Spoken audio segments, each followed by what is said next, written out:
예, 성도 여러분 안녕하십니까? 하나님의 은혜 가운데 또 이렇게 오늘 하루를 지켜주시고 화요 기도회에 우리의 발걸음을 또 이 시간을 기억하여 함께 참여하시는 우리 모든 성도님들을 진심으로 환영합니다.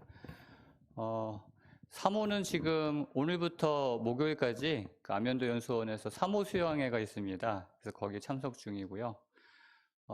저는 지난 한 주일 에덴 요양병원에서 여러분들이 기도해 주신 덕분에 일주일 동안 기도주일 말씀을 잘 전하고 왔습니다.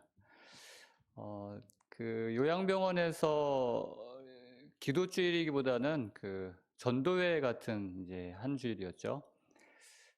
정말 그 암 환우들에게 대부분 이제 저희 교인들은 그렇게 많지 않습니다. 대부분 뭐 개신교인이거나 또 하나님을 알지 못하는 또 다른 종교를 가진 그런 분들에게 그 하나님의 살아계시는 하나님과 그 하나님의 사랑을 그 증거하는 일이 굉장히 큰 부담이었습니다. 그런데 우리 많은 분들이 기도해 주시고 하셔서 하나님의 사랑을 잘 증거하고 그렇게 돌아올 수 있어서 참 감사를 드립니다. 오늘부터 이제 새로운 룻기 연구가 끝나고 새로운 말씀을 이제 시작이 되는데 무슨 말씀을 또 시작을 할까 고민하다가 성경에 지금 이제 계속해서 이야기 중심으로 해서 지금 이렇게 말씀을 화요일 저녁마다 은혜를 나누고 있습니다. 사사기, 그 다음에 우리가 에스더, 그 다음에 룻기, 이제 요나, 성경의 대표적인 참 이야기들이죠. 우리 어린이들에게 성경 이야기를 할 때 가장 대표적으로 많이 하는 그런 이야기들입니다. 요나는 정말 너무 흥미진진한, 정말 성경에서 찾아보기 어려운 굉장히 독특한 그런 내용이 기록이 되어 있습니다. 그래서 이 요나 연구를 통해서 하나님의 그 마음, 하나님의 그 뜻을 또 발견하기를 원하는데요. 요나는 4장으로 기록된 아주 짧은 책이지만 굉장히 큰 하나님의 그 마음의 이야기가 담겨 있습니다. 여기 보면은 우리가 잘 아는 1장에 하나님의 말씀을 거역한, 그래서 니느웨로 가라고 하는 것을 거역하고 다시스로 가는 그 요나의 모습이 기록이 되어 있죠. 그런 요나가 큰 어려움 속에서 물고기 뱃속까지 들어가는 그 말씀을 거역하는 요나의 모습이 나오고, 2장에서는 이제 물고기 뱃속에서 회개의 기도, 참회의 기도를 하는, 그래서 회개하는 요나의 모습이 나옵니다. 그리고 3장에서는 이제 두 번째 말씀이 요나에게 임하고, 이번에는 그 말씀에 순종하여 니느웨에 가서 심판을 선언하는, 하나님의 심판이 이르러 올 것이라는 것을 선언하는 그 요나의 모습이 나오고, 4장에서는 다시 옛 모습으로 하나님을 거역했던, 하나님의 마음을 이해하지 못했던 그 옛 모습으로 돌아간 요나의 이야기가 나옵니다. 그런데 지금 이 분석은 요나를 중심으로 요나의 관점에서 보는 그러한 분석인데요. 성경은 요나를 보여주는 책이 아니에요. 여러분, 성경 창세기부터 계시록까지 우리는 그 성경에서 누구를 봐야 됩니까? 예수님을 봐야 돼요. 하나님을 봐야 되는 것이죠.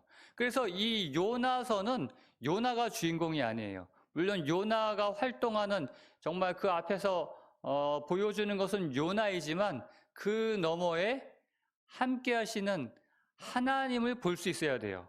그래서 이 요나의 관점이 아니라 하나님의 관점에서 보면은 요나는 이렇습니다. 요나 1장은 불순종한 그 요나, 그 종을 어떻게 해요? 바로 잡으시는 하나님의 모습이 나와 있어요.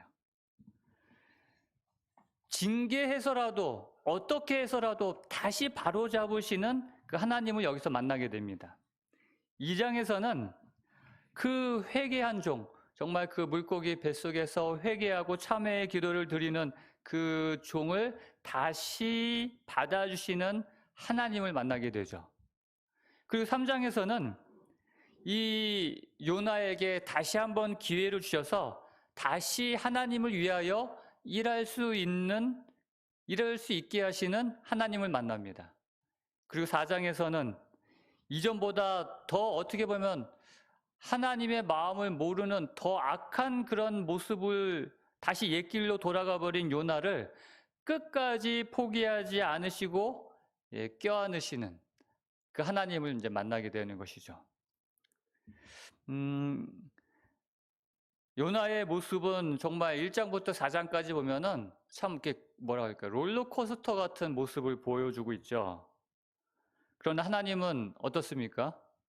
특별히 4장에서 정말 어떻게 보면은 굉장히 버릇 없다라고 느껴질 만큼 하나님한테 대드는 그런 요나가 보여져요. 그런데 하나님께서는 그런 요나를 마음에 들지 않는다고 그냥 포기하지 않으시고 또 요나 말고 또 다른 사람 찾지 않으시고 끝까지 그 요나를 바로잡으셔서 선지자의 사명을 잘 감당하게 하시는 그런 하나님의 모습을 보게 됩니다. 자, 성경은 누구의 책이라고요? 누구를 보여주는 책이라고요? 하나님을 보여주는 책이에요. 우리는 성경에서 표면적으로는 요나가 보이지만 그러나 우리는 보이지 않은 그 배우의 그 보이지 않는 하나님의 모습을 볼 수 있어야 돼요. 그러니까 우리가 어떤 성경을 보아도 그래서 우리가 에스더서를 우리가 연구했을 때 보았지 않습니까? 에스더에서는 하나님, 여호와 이런 이름이 한 번도 나오지 않지만 그 어떤 책보다도 우리를 구원하시는 하나님의 모습이 잘 드러나는 책이 에스더였음을 우리가 보게 됩니다. 이 요나서도 마찬가지예요. 포기하지 않으시고 끝까지 붙드시는 하나님의 모습을 우리는 여기서 볼 수 있는 것입니다. 그 장로교의 교리 중에 그 칼빈이 그 주장한 예정론이라는 교리가 있어요. 굉장히 좀 복잡한 교리지만 뭐 간단하게 그냥 이야기한다면 하나님께서 선택하셔서 한번 구원의 자녀 삼은 구원의 백성은 결국 하나님이 구원하신다는 그런 교리예요. 어떻게 해도 내가 마음대로 살아도 하여튼 하나님께서 구원해 주기로 예정된 백성은 결국 하나님이 구원해 주신다. 여러분 어떻게 생각하세요? 우리가 그것이 문제가 많다는 것을 잘 압니다. 사도 바울은 고린도전서 10장 12절에서 무릇 그런즉 선줄로 생각하는 자는 넘어질까 조심하라고 말씀하고 있어요. 그러니까 서 있다는 것은 완전한 그러한 어떤 신앙의 모습을 나타내는 것이거든요. 아무리 서 있어도 뭐 하기를 조심하라는 거예요? 넘어지는 것, 그 받은 구원을 잃어버릴 수 있다는 것을 성경은 여러 번 이야기를 합니다. 그래서 끝까지 우리가 뭐 하지 말라? 긴장을 늦추지 말고 끝까지 예수님을 의지하고 붙들어서 우리가 받은 구원을 놓치지 않도록 우리가 정말 주의해야 된다는 것을 이야기하고 있습니다.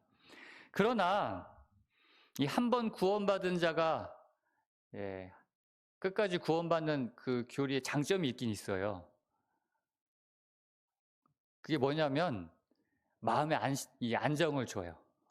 내가 어떤 상황이 있어도 뭐 한다? 하나님께서 나를 구원해 주신다는 그런 믿음은 있어요, 그게. 그거는 참 좋은 것 같아요. 우리 재림교인들의 단점이 그거 아니에요? 늘 불안하잖아요. 내가 이러면 어떻게 구원받을 수 있나 하면서 불안해하는 그런 모습을 보게 되는데 한 번 구원받은 백성은 하나님께서 끝까지 책임지신다. 이거는 굉장히 큰 장점 아닌가.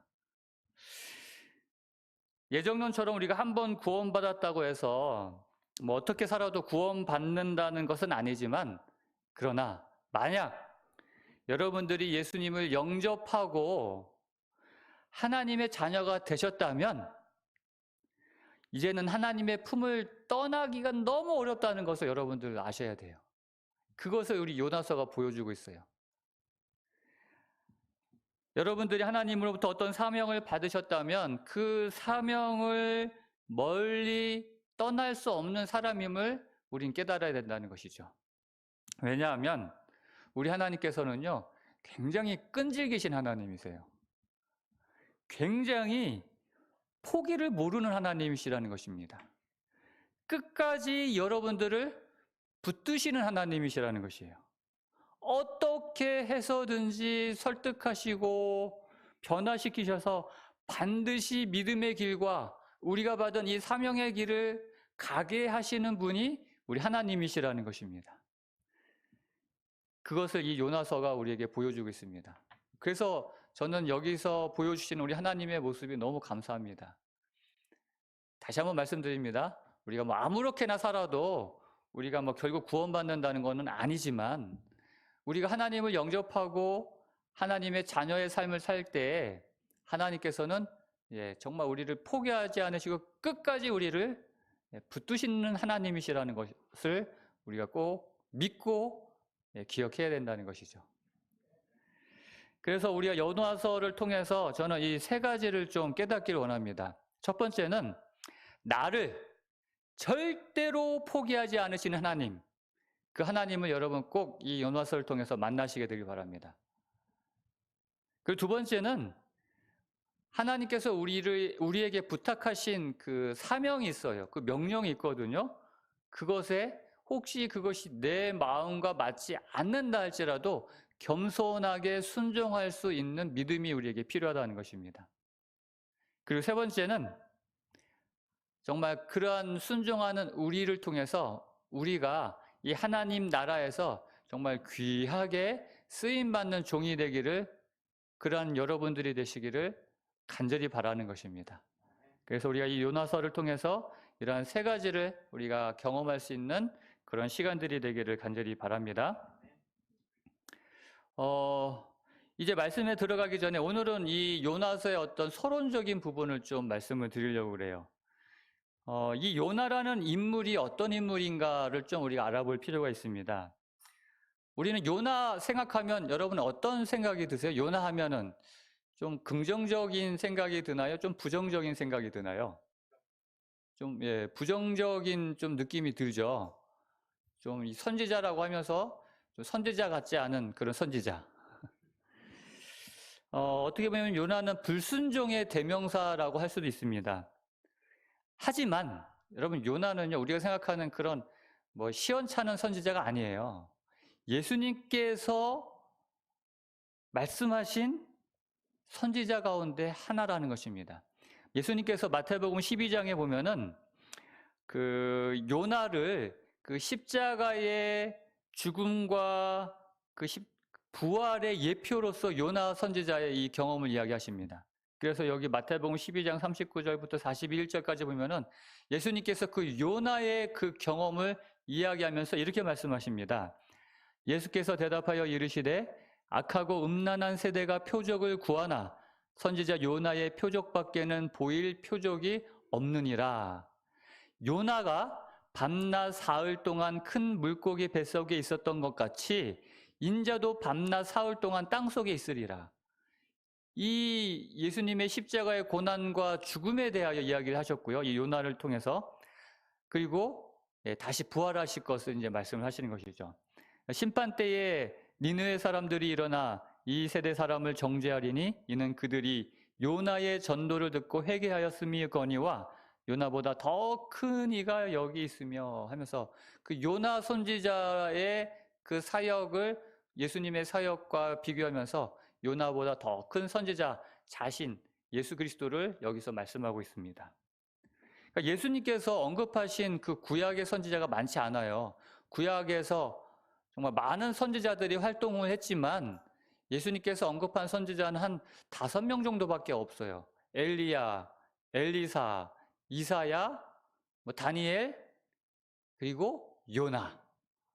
대단하지 않습니까, 여러분? 우리가 정말 시원찮게 생각하는 이 요나가요, 예수님께서는 언급하신 정말 그 위대한 선지자 가운데 하나였다는 것이죠. 그래서 요나라는 선지자는 매우 중요한 인물이라는 것입니다. 예수님께서 이 십자가의 죽음과 부활을 설명하기 위하여 꼭 필요했던 선지자였죠. 그런데 이 요나라는 이 선지자가 이 요나서 외에 또 한 군데 등장합니다. 열왕기하 14장 25절에 등장하는데요. 한번 보겠습니다. 열왕기하 14장 25절. 이스라엘의 하나님 여호와께서 그의 종 가드에벨 아미떼의 아들 선지자 요나를 통하여 하신 말씀과 같이 여로보암이 이스라엘 영토를 회복하되 하맛 어귀에서부터 아라바 바다까지 하였으니. 자, 이게 무슨 말이냐면은 요나가 이 북이스라엘 여로보암 시대, 그러니까 여기 이 여로보암은 여로보암 2세입니다. 그 여로보암 2세의 시대에 활동했던 선지자라는 것이죠. 그러니까 이때 같이 활동했던 선지자가 아모스 선지자가 있고 또 호세아 선지자가 있어요. 그러니까 북방 이스라엘에 어쩌면 가장 이 여로보암 2세 때가 전성기였습니다. 굉장히 이때 전성기를 누리며 부유하고 잘 살았던 시대의 선지자였어요. 그만큼 또 타락했던 때이기도 하죠. 그런데 이 아미떼의 아들 선지자 요나를 통하여 하신 말씀, 그 예언이 있는데 어떤 예언이었냐면은 이 여로보암 왕이 이스라엘의 영토를 뭐 한다? 회복한다는 것이에요. 그래서 하맛 어귀에서부터 아라바 바다까지 이스라엘의 영토를 회복할 것이라는 이 예언을 요나를 통해서 주어졌다는 것이에요. 이 하맛 어귀가 이스라엘의 그 맨 북쪽 끝에 있는 땅이에요. 그 성경에 보면 이 하맛 어귀라는 표현이 많이 나와요. 그러니까 이스라엘 끝에서부터 이 아라바 바다는 사해 바다를 말합니다. 그러니까 북쪽 끝부터 남쪽 끝까지. 그러니까 이스라엘의 전 영토를 의미할 때 이런 표현을 많이 나와요. 우리나라로 표현하면 어떻게 표현할 수 있겠어요? 백두에서 한라까지. 그럼 뭐예요? 우리나라 전체를 이야기하는 거 아니겠어요? 그러니까 그런 표현이에요. 하맛 어귀부터 아라바 바다까지 하면은 그렇게 백두에서 한라까지라는 그런 의미예요. 그러니까 이스라엘의 전 영토를 회복할 것이라는 예언을 했고 그 예언이 어떻게 해요?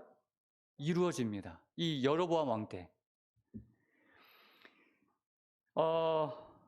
오늘날로 따지면 제가 이제 예언을 합니다. 2022년 올해 우리나라가 저 백두에서 한라까지 통일이 되어 그 어느 때보다도 전성기를 누릴 것입니다 라고 예언을 했는데 진짜 2022년 되기 전에 그 예언이 성취되었어요. 사람들이 저를 어떻게 볼까요? 와, 박성준 목사, 와, 대단하다 하지 않겠어요? 이 지금 요나가 활동하던 그때에 여러분 구약에서 활동하던 수많은 선지자 대부분들은 어떻게 했어요? 하나님의 예언을, 그 심판의 예언을 할 때 사람들로부터 환영받지 못했어요. 배척당하고 좀 핍박당하고 죽기까지 했는데 이 요나 선지자는 지금 어떤 기별을 외치고 있어요? 이 회복의 기별. 놀라운 정말 이 좋은 기별이에요? 나쁜 기별이에요? 좋은 기별이잖아요. 누구나 들으면은 희망찬 기별. 누구나 듣고 싶어 하는 기별. 그래서 이 당시 이 요나는 우리가 생각하는 그런 하찮은 선지자가 아니었어요. 그 이스라엘의 정말 큰 선지자였다는 것입니다. 그게 그대로 어떻게 졌다고요? 그게 이루어졌기 때문에 그냥 그렇게 예언만 한 것이 아니라 그 요나 선지자가 예언한 대로 이루어졌다는 것입니다. 뿐만 아니라 하나님께서 이 이스라엘을 불쌍히 여기셔가지고 이 여로보암 2세를 통하여 그 다음 26절, 27절에 있는 말씀을 계속 보면은 이 여로보암을 통하여 이스라엘을 구원할 것이라는 그런 예언을 합니다. 정말 분명 그 당시 사람들로부터 인기 있는 선지자였을 것이에요. 안 그렇겠어요?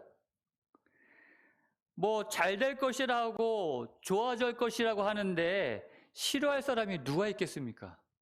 그렇게 잘 될 것이라고 하고 좋아질 것이라고 예언한 것이 또 그대로 이루어졌어요.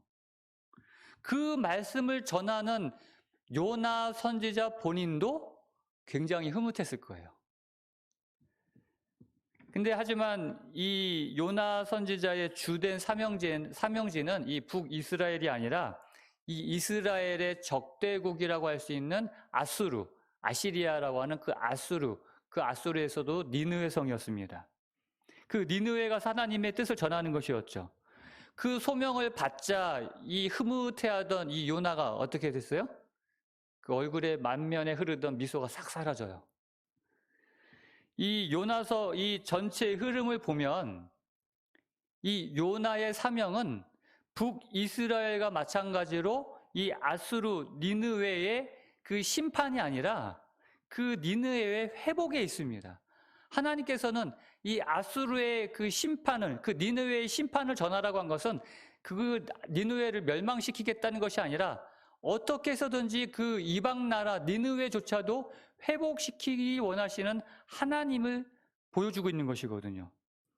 그 요나의 예언을 듣고 그래서 우리가 잘 알다시피 니느웨 백성들이 정말 회개하고 탄식하며 왕까지도 그 왕자에서 내려와서 베옷을 입고 회개합니다. 금식을 선포합니다.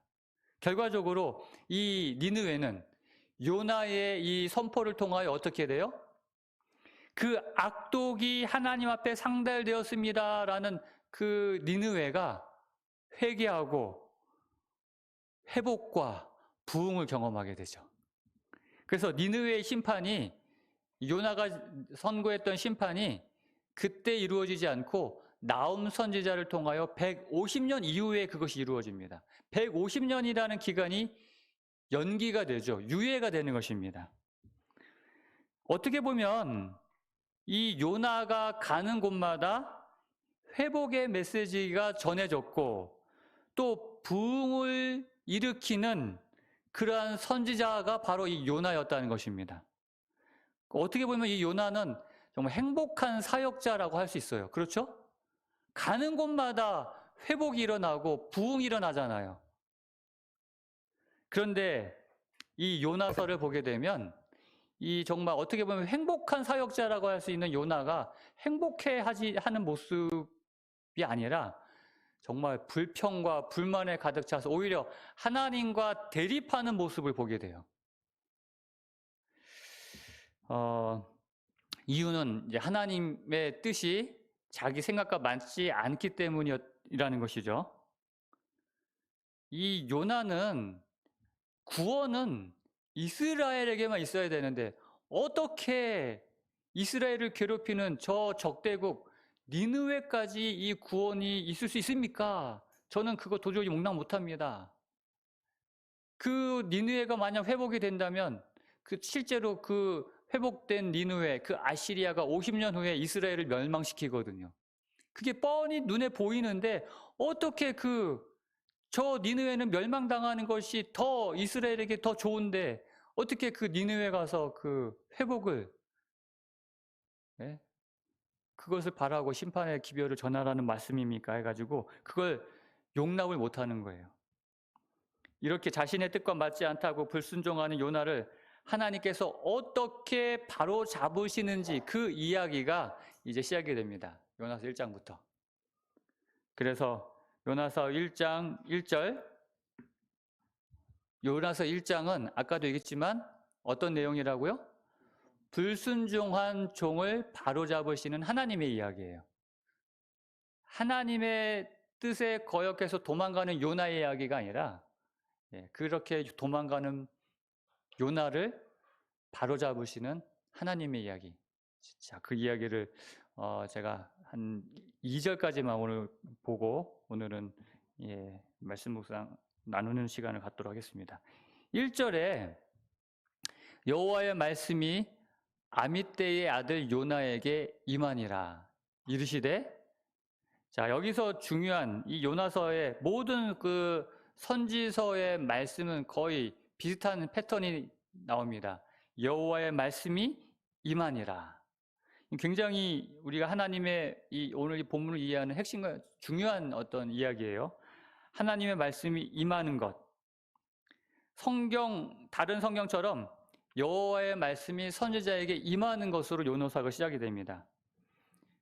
여기까지 뭐 이상한 게 하나도 없는데 2절에 보면 너는 일어나 저 큰 성읍 니느웨로 가서 그것을 향하여 외치라.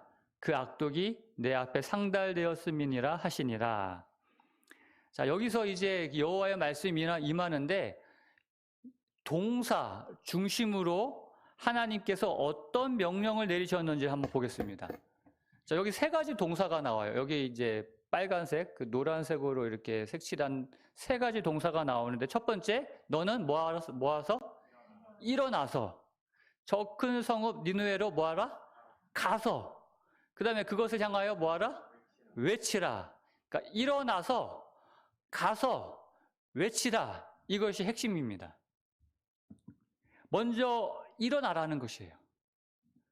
우리는 먼저 하나님의 이 명령을 받고 이 사역을 하기 위해서는 일어나야 됩니다. 우리가 정말 언제까지 주저앉아서 그냥 가만히 있어야 되는 것이 아니라, 우리 하나님께로부터 이런 사명을 받았다고 한다면 여호와의 말씀이 임하니라, 우리에게 임했다고 한다면 우리는 뭐 해야 돼요? 이제 주저앉은 그 자리에서 일어나야 되는 것이에요. 그 다음에 뭐 해야 된다고요? 가라는 것이죠. 이제 이렇게 하나님의 사명을 받고 이제 정말 그렇게 훈련을 받고 이제 이 사명을 위해서 현장으로 가야 된다는 것입니다. 예수님께서도 말씀하시죠. 너희는 모든 족속으로 가라. 그냥 이제 일어났어. 가만히 있으면 안 되겠죠. 이제 또 움직여야죠. 가야죠. 그리고 가가지고는 이제 뭐 해야 돼요? 가긴 갔는데 또 쭈뼛쭈뼛하면 안 되겠죠. 머뭇머뭇하지 말고 힘차게 이번에 이제 외쳐야 됩니다. 외치라. 여러분들은 이 세 단계 중에 어느 단계에 있습니까? 일어나야 됩니다. 그리고 현장으로 가야 됩니다. 그리고 가가지고 이제 그 기별을 외쳐야 됩니다. 이것이 우리의 사명이라는 것이죠. 여호와의 말씀이 임하니라. 오늘 우리에게 이러한 사명받은, 이거는 요나에게뿐만 아니라 마지막을 살고 있는 우리 남은 무리에게도 역시 동일한 사명이 주어져 있다는 것을 우리가 알아야 돼요. 우리가 이런 사명을 가지고 일어나야 됩니다. 그리고 이 복음의 기별을 필요한 사람들에게 가야 되고요. 가서 그들에게 외쳐야 되는 것이죠. 저희는 우리 홍성교회 성도님들이 하나님께로부터 받은 그 사명을 감당할 수 있는 그러한 우리 모두가 되시기를 바라고요. 그래서 하나님의 나라가 확장되는데 쓰임받는 저와 여러분들이 되시기를 간절히 바랍니다.